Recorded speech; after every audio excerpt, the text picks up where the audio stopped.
to shape the future of agriculture. Africa, welcome to Korea. Let us venture together into the future. Pleasure and honor of inviting His Excellency President Andry Nirina Rajoelina from the Republic of Madagascar for his congratulatory remarks.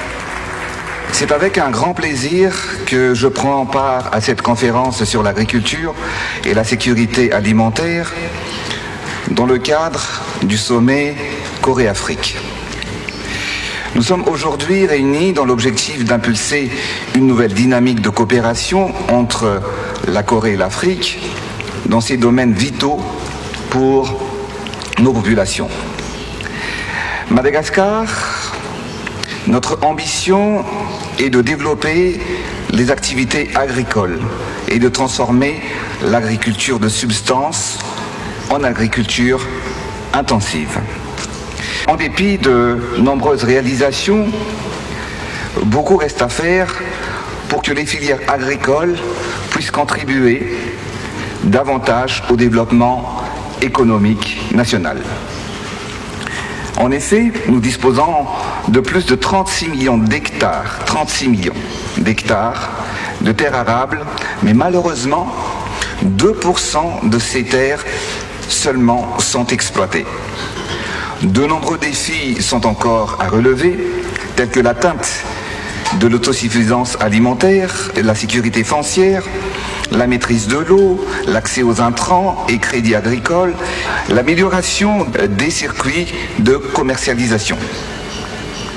Afin de combler ces écarts et pour atteindre un niveau de production suffisamment élevé pour accélérer la transformation agricole à Madagascar, nous allons développer avec la Corée une coopération plus accrue dans le domaine de la riziculture.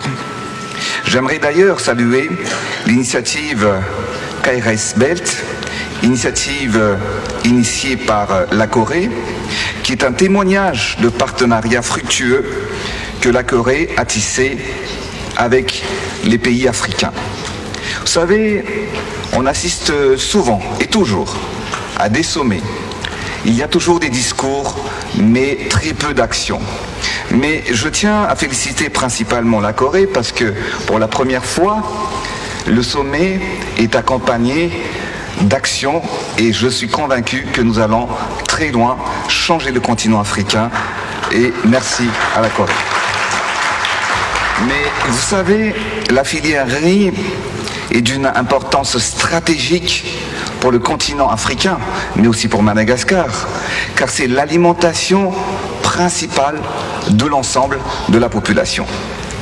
À Madagascar, par exemple, en moyenne, un Malagasy consomme 110 kg de riz par an. Cette filière représente donc à elle seule 40% du PIB du secteur agricole.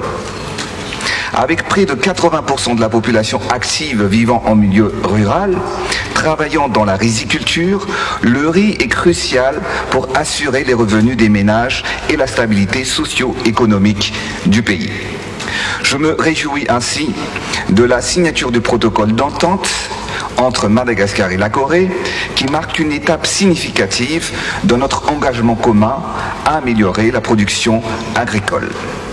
La signature de ce protocole d'entente appuie le processus d'émergence agricole de notre pays pour transformer ainsi en opportunité les défis et bâtir un avenir prospère pour les populations rurales. Je suis convaincu que grâce à cette collaboration, Madagascar parviendra à l'autosuffisance alimentaire et surtout à regagner sa place de grenier rizicole de l'océan Indien. Mesdames et messieurs, pour conclure mon allocution, j'aimerais partager avec vous une citation que j'ai écrite avec le cœur.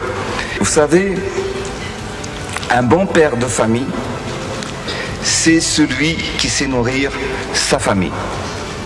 Et un bon président, c'est celui qui sait nourrir sa population. Et moi, personnellement, pour Madagascar, je serai et je veux être un bon président. Alors, ensemble,